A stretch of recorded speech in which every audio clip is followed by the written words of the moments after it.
ಒಳಗೆ ಹೊರಗೆ ವಿಪಕ್ಷದವರು ಕೇಂದ್ರ ಗೃಹ ಸಚಿವ ಅಮಿತ್ ಶಾ ಅವರು ಜೆನ್ಸಿಗಳು ಹೋರಾಟ ನಡೆಸ್ತಾ ಇದ್ರಲ್ಲ ಜಂತರ್ ಮಂತರ್ನಲ್ಲಿ, ಅಲ್ಲಿ ವಿದ್ಯಾರ್ಥಿಗಳ ಮೇಲೆ ದೌರ್ಜನ್ಯಕ್ಕೆ ಕೇಂದ್ರ ಸರ್ಕಾರದ ಪರವಾಗಿ ಉತ್ತರ ಕೊಡ್ಲಿ ಅಂತ ಹೇಳಿ ಸವಾಲುಗಳನ್ನ ಹಾಕ್ತಾ ಇದ್ರು. ಇದೇ ವಿಷಯ ಗದ್ದಲಕ್ಕೂ ಕಾರಣವಾಗಿತ್ತು. ಈಗ ವಿಪಕ್ಷಗಳಿಗೆ ಕೇಂದ್ರ ಗೃಹ ಸಚಿವ ಅಮಿತ್ ಶಾ ಅವರು ಸವಾಲನ್ನ ಹಾಕಿದ್ದಾರೆ.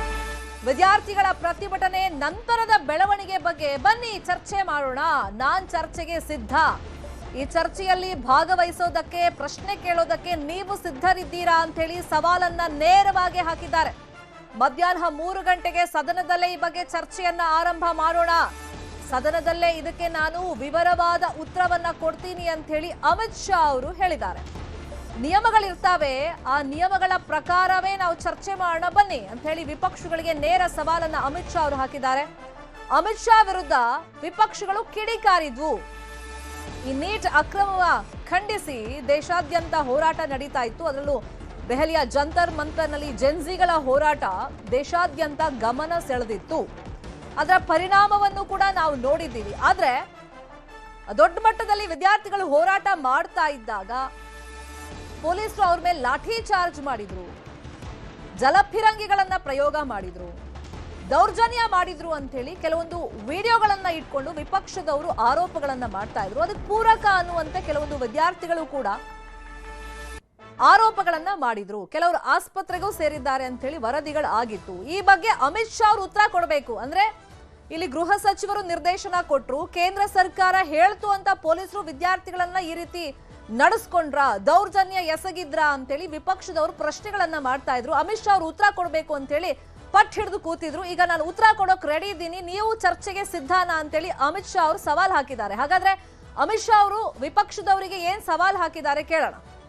अब संसद भवन के अंदर विपक्ष संसद को चलने ही नहीं दे रहा है दोनों गृहों में, तो कोई जाकर क्या करेगा?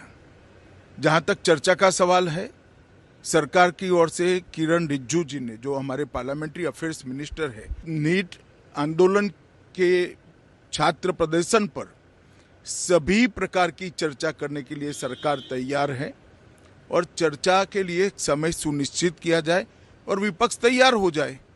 पहले तो ये यही मांग कर रहे थे, हमने हाँ बोल दिया। मेरी ओर से भी मैंने कह दिया है कि मैं किसी भी सवाल का जवाब देने के लिए संसद में तैयार हूं, मगर वो चर्चा ही नहीं होने देना चाहते। अब जनता तय करे कौन भाग रहा है। आज भी मैं कहता हूं, आज 3 बजे तक स्पीकर साहब को वो पत्र दे दे, 3 बजे से लेकर कल 3 बजे तक सभी प्रकार की चर्चा के लिए हम तैयार हैं। मैं सदन में ही बैठूंगा, सबको सुनूंगा और सब चीजों का जवाब दूंगा। सरकार के पास छुपाने के लिए कुछ नहीं है। संसद भवन के अंदर विपक्ष संसद को चलने ही नहीं दे रहा है दोनों गृहों में, तो कोई जाकर क्या करेगा? जहां तक चर्चा का सवाल है, सरकार की ओर से किरण रिजिजू जी ने, जो हमारे पार्लियामेंट्री अफेयर्स मिनिस्टर है, नीट आंदोलन के छात्र प्रदर्शन पर सभी प्रकार की चर्चा करने के लिए सरकार तैयार है और चर्चा के लिए समय सुनिश्चित किया जाए और विपक्ष तैयार हो जाए। पहले तो ये यही मांग कर रहे थे, हमने हाँ बोल दिया। मेरी ओर से भी मैंने कह दिया है कि मैं किसी भी सवाल का जवाब देने के लिए संसद में तैयार हूं, मगर वो चर्चा ही नहीं होने देना चाहते। अब जनता तय करे कौन भाग रहा है। आज भी मैं कहता हूं, आज 3 बजे तक स्पीकर साहब को वो पत्र दे दे, 3 बजे से लेकर कल 3 बजे तक सभी प्रकार की चर्चा के लिए हम तैयार हैं। मैं सदन में ही बैठूंगा, सबको सुनूंगा और सब चीजों का जवाब दूंगा। सरकार के पास छुपाने के लिए कुछ नहीं है। संसद भवन के अंदर ವಿಪಕ್ಷಗಳಿಗೆ ಅಮಿತ್ ಶಾ ಹಾಕಿರುವಂತ ಸವಾಲಿಗೆ ರಾಹುಲ್ ಗಾಂಧಿ ಅವರು ಪ್ರತಿಕ್ರಿಯೆ ಕೊಟ್ಟಿದ್ದಾರೆ. ನಮಗೆ ಕಾಲ್ಪನಿಕ ಭಾಷಣ ಬೇಕಾಗಿಲ್ಲ ಅಂತ ರಾಹುಲ್ ಹೇಳಿದ್ದಾರೆ. ಯುವ ಪೀಳಿಗೆಗೆ ಸುದೀರ್ಘ ಭಾಷಣಗಳಲ್ಲಿ ಈಗ ಆಸಕ್ತಿ ಇಲ್ಲ. ನಮ್ಮ ಪ್ರಶ್ನೆ ತುಂಬಾ ಸರಳ ಮತ್ತೆ ತುಂಬಾ ಸ್ಟ್ರೇಟ್ ಆಗಿದೆ, ಅದಕ್ಕೆ ನೀವು ಉತ್ತರ ಕೊಡಬೇಕು. ನಾವು ಕೇಳ್ತಿರೋದಿಷ್ಟೇ, ಪ್ರತಿಭಟನೆಯನ್ನ ವಿದ್ಯಾರ್ಥಿಗಳು ಮಾಡ್ತಾ ಇದ್ರು, ಅವ್ರ ಮೇಲೆ ಲಾಠಿ ಪ್ರಹಾರ ಯಾಕೆ ಮಾಡಿಸಿದ್ದು, ಯಾರು ಮಾಡಿಸಿದ್ದು, ಮತ್ತೆ ವಿದ್ಯಾರ್ಥಿಗಳ ಮೇಲೆ ದೌರ್ಜನ್ಯ ಯಾವ ಪ್ರಮಾಣವಾಗಿ ಆಗಿದೆ ಅಂದ್ರೆ ಪೆಲೆಟ್ ಗನ್ ಯೂಸ್ ಮಾಡಿದ್ದಾರೆ, ಎಲೆಕ್ಟ್ರಿಕ್ ಶಾಕ್ ಗಳನ್ನ ಯೂಸ್ ಮಾಡಿದ್ದಾರೆ. ಪೆಲೆಟ್ ಗನ್ ಅನ್ನ ಪ್ರತಿಭಟನೆ ಸಂದರ್ಭದಲ್ಲಿ ವಿದ್ಯಾರ್ಥಿಗಳ ಮೇಲೆ ಯೂಸ್ ಮಾಡಿದ್ ಯಾಕೆ? ಲಾಠಿ ಪ್ರಹಾರ, ಪೆಲೆಟ್ ಗನ್ಗಳ ಬಳಕೆ ಗೊತ್ತಿರ್ಲಿಲ್ವಾ ಸರ್ಕಾರಕ್ಕೆ? ಗೃಹ ಸಚಿವರಿಗೆ ಗೊತ್ತಿರ್ಲಿಲ್ವಾ? ಲಾಠಿ ಗನ್ ಬಳಕೆಗೆ ಅನುಮತಿಯನ್ನ ಕೊಟ್ಟಿದ್ ಯಾರು? ಆದೇಶ ಕೊಟ್ಟಿದ್ದು ಗೃಹ ಸಚಿವರೇ ಒಂದು ವೇಳೆ ಆಗಿದ್ದಿದ್ರೆ ಅವ್ರು ರಾಜೀನಾಮೆ ಕೊಡಬೇಕು. ಸ್ಟ್ರೇಟ್ ಅವೇ ರಾಹುಲ್ ಗಾಂಧಿ ಅವರು ಮತ್ತೆ ಪ್ರತಿ ಸವಾಲು ರೀತಿಯಲ್ಲಿ ಹಾಕಿದ್ದಾರೆ. हमने खारगे जी और मैंने प्रेस कॉन्फ्रेंस किया, बाकी ऑपोजिशन ने क्लियरली बोला है we are not interested in listening to mister Amit Shah's imagination. We are not interested in him giving us a lecture or a discussion. We are interested in one simple thing, and when I say we, I mean the younger generation of this country. Who shot those students? Who gave the order to shoot those students? Who blinded one of the students? Who shot one of the students in the ear? Who gave the order to beat the students with lathis with nails? Who gave that order? That order was implemented by the Home Ministry. Delhi Police and RAC are both Home Ministry systems. Did Mr. Amit Shah give this order to shoot our children, or did he not? If he did, he should resign because he's culpable.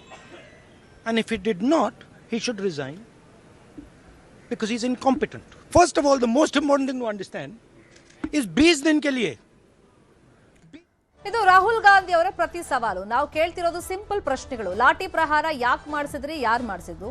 ಇಲ್ಲಿ pellet gun use ಮಾಡಕ್ ಯಾರು ಹೇಳಿದ್ರು? ಒಂದ್ ವೇಳೆ ಗೃಹ ಸಚಿವರೇ ಈ ಆದೇಶವನ್ನ ಕೊಟ್ಟಿದ್ದಿದ್ರೆ ಪೊಲೀಸರಿಗೆ ಅವರೇ ಹೊಣೆ ಆಗ್ತಾರೆ. ಅವ್ರು ರಾಜೀನಾಮೆ ಕೊಡಬೇಕು. ಮತ್ತೆ ನೀವು ಸುದೀರ್ಘ ಭಾಷಣ, ಕಾಲ್ಪನಿಕ ಭಾಷಣಗಳನ್ನ ಕೇಳೋದಕ್ಕೆ ಈ ಯುವ ಪೀಳಿಗೆ ತಯಾರಿಲ್ಲ. ಸ್ಟ್ರೇಟ್ ಅವೇ ಪ್ರಶ್ನೆ ಕೇಳ್ತೀವಿ, ಅದಕ್ಕೆ ಉತ್ತರ ಕೊಡೋದಕ್ಕೆ ನೀವು ರೆಡಿ ಇದ್ದೀರಾ ಅಂತೇಳಿ ಪ್ರತಿ ಸವಾಲನ್ನ ಹಾಕಿದ್ದಾರೆ. ಇಲ್ಲಿ ಅಮಿತ್ ಶಾ ಉತ್ತರ ಏನಾಗಿರುತ್ತೆ ಇದಕ್ಕೆ? ಸಹಜವಾಗಿ ಕುತೂಹಲ ಅಂತೂ ಇದ್ದೇ ಇದೆ. ಇದೇ ವಿಷಯವಾಗಿ ಇನ್ನಷ್ಟು ಡೀಟೇಲ್ ಆಗಿ ಇನ್ಫಾರ್ಮೇಶನ್ ಕೊಡ್ತಾ ಹೋಗೋದಕ್ಕೆ ನ್ಯೂಸ್ ರೂಮ್ ಇಂದ ನೇರ ಸಂಪರ್ಕದಲ್ಲಿ ಕನೆಕ್ಟ್ ಆಗಿದ್ದಾರೆ ನನ್ನ colleague senior anchor Prithviraj Harnahalli. Prithviraj Harnahalli, ಇಷ್ಟು ದಿನ ವಿಪಕ್ಷಗಳು ಕೇಳ್ತಾ ಇದ್ದಿದ್ದು ಅಮಿತ್ ಶಾ ಜವಾಬ್ ದೋ ಅಂತ ಹೇಳಿ. ಈಗ ನಾನು ಜವಾಬ್ ಕೊಡಕ್ ರೆಡಿ ಇದ್ದೀನಿ, ನಿಮಗೆ ಇಂಟ್ರೆಸ್ಟ್ ಇದ್ರೆ, ಚರ್ಚೆಗೆ ನೀವು ಸಿದ್ಧರಿದ್ರೆ ಫಸ್ಟ್ ಸ್ಪೀಕರ್ಗೆ ಅಫಿಷಿಯಲ್ ಆಗಿ ಒಂದು ಲೆಟರ್ ಕೊಡಿ ಇವತ್ತು 3 ಗಂಟೆ ಒಳಗೆ ಅಂತ ಹೇಳಿ ಅಮಿತ್ ಶಾ ಅವರು ಸವಾಲನ್ನ ಹಾಕಿದ್ದಾರೆ.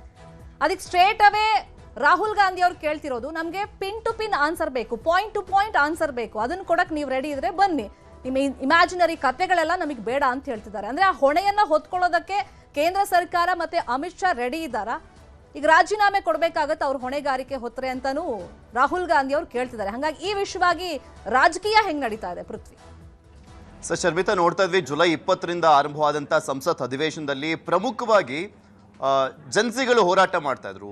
ಕಾಕ್ರೋಚ್ ಜನತಾ ಪಾರ್ಟಿಯವರು ಹೋರಾಟ ಜಂತರ್ ಮಂತರ್ನಲ್ಲಿ ಯಾವ ರೀತಿಯಾಗಿ ನಡೀತು, ಅದಾದ ನಂತರ ಆ ಹೋರಾಟವನ್ನು ಹತ್ತಿಕ್ಕುವಂಥ ಕೆಲಸ ಆಗ್ತಾ ಇದೆ ಅನ್ನುವಂಥ ನಿಟ್ಟಿನಲ್ಲಿ ಸಾಕಷ್ಟು ಆರೋಪಗಳು, ಆಕ್ರೋಶಗಳು ವ್ಯಕ್ತವಾಯಿತು. ಇದರಲ್ಲಿ ಪ್ರಮುಖವಾಗಿ ದೆಹಲಿ ಪೊಲೀಸರು ಲಾಠಿ ಚಾರ್ಜ್ ಅನ್ನ ಮಾಡಿದಂಥ ವಿಚಾರ, ಪೆಲೆಟ್ ಗನ್ ಅನ್ನ ಯೂಸ್ ಮಾಡಿದಂಥ ವಿಚಾರ, ಈ ಒಂದು ಹೋರಾಟವನ್ನು ಹತ್ತಿಕ್ಕುವಂಥ ಕೆಲಸವನ್ನ ಮಾಡ್ತಾ ಇದ್ದಾರೆ ಅನ್ನುವಂಥ ವಿಚಾರ ದೊಡ್ಡ ಮಟ್ಟದಲ್ಲಿ ಸೌಂಡ್ ಮಾಡ್ತಾ ಇತ್ತು. ಇದೊಂದೇ ವಿಚಾರ ಹೈ ವೋಲ್ಟೇಜ್ ರಾಜಕೀಯಕ್ಕೆ ಕಾರಣ ಆಗಿತ್ತು. ಇಷ್ಟು ದಿನ ನಡೆದಂಥ ಒಂದು ಸಂಸತ್ ಅಧಿವೇಶನ ನೀರಲ್ಲಿ ಹೋಮ ಮಾಡದಂತೆ ಇದೇ ಒಂದು ಪ್ರಮುಖವಾಗಿ ಕಾರಣ ಆಗಿದ್ದಂಥದ್ದು. ಅವತ್ತಿಂದಲೂ ಕೂಡ ಕಾಂಗ್ರೆಸ್ನವರು ಪ್ರಮುಖವಾಗಿ ಈ ಒಂದು ಸಂಸತ್ ಅಧಿವೇಶನ ಶುರುವಾದಂತಹ ಸಂದರ್ಭದಲ್ಲಿ ಧರ್ಮೇಂದ್ರ ಪ್ರಧಾನ್ ರಾಜೀನಾಮೆ ಕೊಡಬೇಕು ಅಂತೆಲ್ಲ ಆಗ್ರಹಿಸ್ತಾ ಇದ್ರು. ಅವರು ರಾಜೀನಾಮೆ ಕೊಟ್ಟ ಬಳಿಕ ಅಮಿತ್ ಶಾ ಅವರನ್ನ ಟಾರ್ಗೆಟ್ ಮಾಡಲಾಯಿತು. ಅಮಿತ್ ಶಾ ಅವರು ಇದಕ್ಕೆ ರಾಜೀನಾಮೆ ಕೊಡಬೇಕು, ಇಲ್ಲಾಂದ್ರೆ ಸಂಸತ್ತಿಗೆ ಬಂದು ಉತ್ತರವನ್ನ ಕೊಡಬೇಕು, ಅಮಿತ್ ಶಾ ಅವರು ಎಲ್ಲಿ ನಾಪತ್ತೆ ಆಗಿದ್ದಾರೆ, ಎಲ್ಲಿ ಕಾಣೆ ಆಗಿದ್ದಾರೆ, ಯಾಕೆ ಬರ್ತಾ ಇಲ್ಲ ಅನ್ನುವಂಥ ನಿಟ್ಟಿನಲ್ಲಿ ಕೂಡ ದೊಡ್ಡ ಮಟ್ಟದಲ್ಲಿ ಆಕ್ರೋಶ. ಯಾಕೆಂದ್ರೆ ದೆಹಲಿ ಪೊಲೀಸ್ ಕೇಂದ್ರ ಗೃಹ ಇಲಾಖೆಯ ಅಂಡರ್ ಅಲ್ಲಿ ಬರುತ್ತೆ. ಸೊ ಅವರು ಪೆಲೆಟ್ ಗನ್ ಅನ್ನ ಯೂಸ್ ಮಾಡಿದ್ದಾಗಲಿ, ಲಾಠಿ ಚಾರ್ಜ್ ಅನ್ನ ಮಾಡಿದ್ದಾಗಲಿ, ಇದೆಲ್ಲದರ ಸಂಪೂರ್ಣ ಹೊಣೆಗಾರಿಕೆ, ಅಕೌಂಟಬಿಲಿಟಿ ಅಂದ್ರೆ ಅದು ಅಮಿತ್ ಶಾ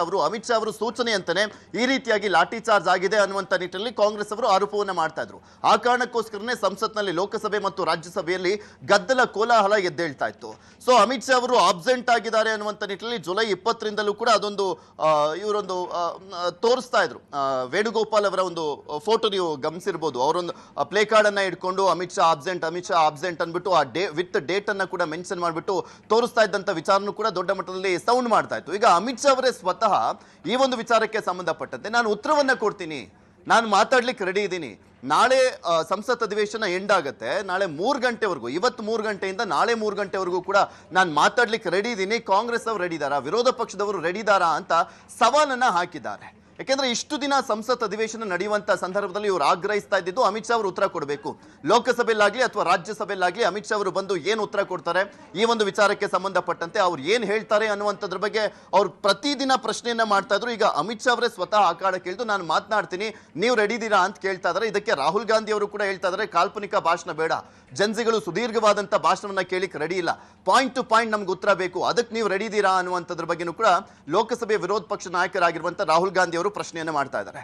ಸೊ ಈಗ ಈ ಒಂದು ವಿಚಾರಕ್ಕೆ ಸಂಬಂಧಪಟ್ಟಂತೆ ಎಲ್ಲಿಗೆ ಹೋಗಿ ಮುಟ್ಟುತ್ತೆ ಅನ್ನುವಂಥದ್ದು ಕಾದ್ ನೋಡ್ಬೇಕು. ಯಾಕೆಂದ್ರೆ ಅಮಿತ್ ಶಾ ಅವರು ಸ್ಪಷ್ಟವಾಗಿ ಹೇಳ್ತಾ ಇದ್ದಾರೆ, ನೀವು ಡಿಸ್ಕಷನ್ಗೆ ರೆಡಿನಾ ಅಥವಾ ಸಂಘರ್ಷಕ್ಕೆ ರೆಡಿನಾ ಅಂತ ಹೇಳ್ತಾ ಇರುವಂತ ಹಿನ್ನೆಲೆಯಲ್ಲಿ ಅಮಿತ್ ಶಾ ಅವರ ಭಾಷಣಕ್ಕೆ ಇವ್ರು ರೆಡಿ ಇದ್ದಾರಾ ಅಥವಾ ಇದೇ ಒಂದು ವಿಚಾರವನ್ನ ಇಟ್ಕೊಂಡು ಪಾಯಿಂಟ್ ಟು ಪಾಯಿಂಟ್ ಇವ್ರು ಮಾತನಾಡಲ್ಲ, ಸೊ ಹೀಗಾಗಿ ನಾವು ಇನ್ನೂ ಕೂಡ ಗದ್ದಲ ಕೋಲಾಹಲವನ್ನೇ ಮುಂದುವರಿಸ್ತೀವಿ ಅನ್ನುವಂಥ ನಿಟ್ಟಿನಲ್ಲಿ ಅದೇ ಸ್ಟ್ಯಾಂಡ್ ಅನ್ನ ವಿರೋಧ ಪಕ್ಷಗಳು ಕೈಗೊಳ್ತಾರಾ ಅನ್ನುವಂಥದ್ದು ಕೂಡ ಸದ್ಯದ ಕುತೂಹಲ. ಬಿಕಾಸ್ ಅದರ ಜೊತೆಗೆ ಅಮಿತ್ ಶಾ ಅವರು ಏನು ಮಾತನಾಡ್ತಾರೆ, ಬಿಕಾಸ್ ಯಾವಾಗಲೂ ಸೈಲೆಂಟ್ ಇರುವಂತ ಸಂದರ್ಭದಲ್ಲಿ ಅಮಿತ್ ಶಾ ಅವರೇ ಆಗಲಿ ನರೇಂದ್ರ ಮೋದಿ ಅವರೇ ಆಗಲಿ ಅದಾದ ನಂತರ ಯಾವ ರೀತಿಯಾಗಿ ಉತ್ತರಗಳನ್ನ ಕೊಟ್ಟಿದ್ದಾರೆ ನಾವೆಲ್ಲರೂ ಕೂಡ ನೋಡಿದ್ವಿ. 370 ವಿಚಾರದಲ್ಲೇ ಆಗಲಿ ಈ ರೀತಿಯಾಗಿ ಸಾಕಷ್ಟು ವಿಚಾರಗಳು ಬಂದಂತ ಸಂದರ್ಭದಲ್ಲಿ ಅಗ್ರೆಸಿವ್ ಆಗಿ ಅವರ ಭಾಷಣಗಳು ಇರ್ತಾ ಇತ್ತು, ಅಗ್ರೆಸಿವ್ ಆಗಿ ವಿರೋಧ ಪಕ್ಷಗಳನ್ನ ತಮ್ಮ ಮಾತಿನ ಮುಖಾಂತರನೇ ಚುಚ್ಚಿ ಅವರ ಹೋರಾಟಗಳಿಗೆ, ಅವರ ಆಕ್ರೋಶದ ಮಾತುಗಳಿಗೆ, ಆ ವಾಗ್ಯುದ್ಧಗಳಿಗೆ ತಕ್ಕ ಪ್ರತ್ಯುತ್ತರವನ್ನ ಕೊಡ್ತಾನೆ ಬರ್ತಾ ಇದ್ರು. ಈಗ ಲೋಕಸಭೆಯಲ್ಲಿ ಅಮಿತ್ ಶಾ ಅವರು ಮಾತನಾಡಿರುವಂತ ಹಿನ್ನೆಲೆಯಲ್ಲಿ ಯಾವೆಲ್ಲ ವಿಚಾರಗಳನ್ನ ಈಗ ಪ್ರಸ್ತಾಪ ಮಾಡ್ತಾರೆ, ಏನ್ ಹೇಳ್ತಾರೆ ಅನ್ನುವಂಥದ್ದೇ ಈಗ ಸದ್ಯಕ್ಕಿರುವಂತ ಕುತೂಹಲ. ಬಿಕಾಸ್ ದೆಹಲಿಯಲ್ಲಿ ಆಗಿದ್ದಂತ ಒಂದು ಹೈ ಡ್ರಾಮಾ ಇಡೀ ದೇಶದಾದ್ಯಂತ ಚರ್ಚೆ ಆಗಿ ಸಾಕಷ್ಟು ಆಕ್ರೋಶಕ್ಕೂ ಕೂಡ ಗುರಿಯಾಗಿತ್ತು. ಅದರ ಜೊತೆಗೆ ಅಮಿತ್ ಶಾ ಅವ್ರದ್ದು ಕೂಡ ತಪ್ಪಿದೆ ಅಂತ ಬಿಂಬಿಸುವಂತ ಪ್ರಯತ್ನವನ್ನ ಕಾಂಗ್ರೆಸ್ ಮಾಡ್ತಾ ಇತ್ತು. ಈಗ ಅಮಿತ್ ಶಾ ಅವರೇ ಸ್ವತಃ ಉತ್ತರ ಕೊಡ್ಲಿಕ್ಕೆ ರೆಡಿ ಆಗಿರುವಂತ ಹಿನ್ನೆಲೆಯಲ್ಲಿ ಕಾಂಗ್ರೆಸ್ ಮುಂದಿನ ನಡೆ ಏನು ಅನ್ನುವಂಥದ್ದೇ ಈಗ ಸದ್ಯದ ಕುತೂಹಲ. ಶರ್ಮಿತಾ, 3 ಗಂಟೆ ನಂತರ ಏನ್ ಬೆಳವಣಿಗೆ ಆಗುತ್ತೆ ಸಂಸತ್ನಲ್ಲಿ ಫಾಲೋ ಅಪ್